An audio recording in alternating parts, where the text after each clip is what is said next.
Hey, I'm one of your fellow ECON 1 classmates, and I was told that you don't know what price discrimination is. Well, you're in luck.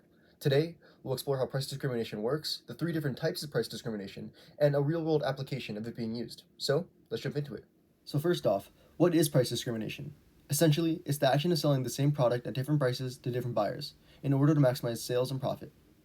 There are 3 essential lessons about price discrimination, those being, number 1, price discrimination is a logical strategy for monopolists to use when maximizing profits. So pretty much, by charging different prices to different buyers, a monopolist's profits will rise. Number 2, the monopolists that want to use price discrimination must be able to separate their customers by their willingness to pay. Some companies separate their customers using characteristics such as income or age. And number 3, price discrimination can increase total surplus in a market. In other words, it can remove the inefficiency caused by monopoly pricing. For businesses to use price discrimination, certain conditions must be met first. The first condition is firm's monopoly, where pretty much a monopoly exists when a company has little to no competition and can therefore set its own terms and prices, making it highly profitable. The second condition is market segmentation.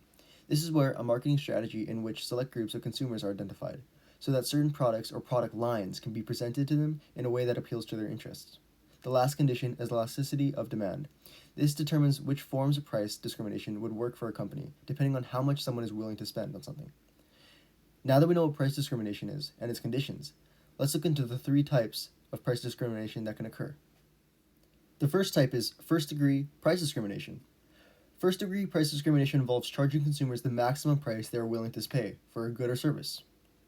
The second type is second-degree price discrimination. This involves charging consumers a different price for the amount or quantity consumed.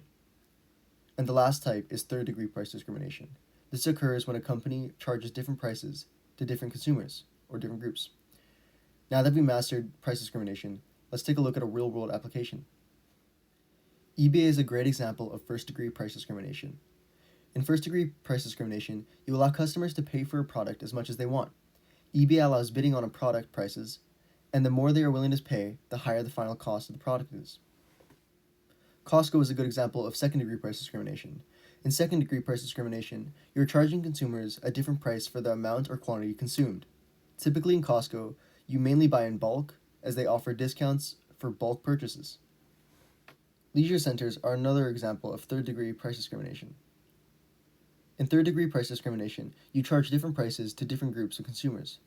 Leisure centers typically have different access prices, keeping it cheaper for youth and elders, while adults pay regular price.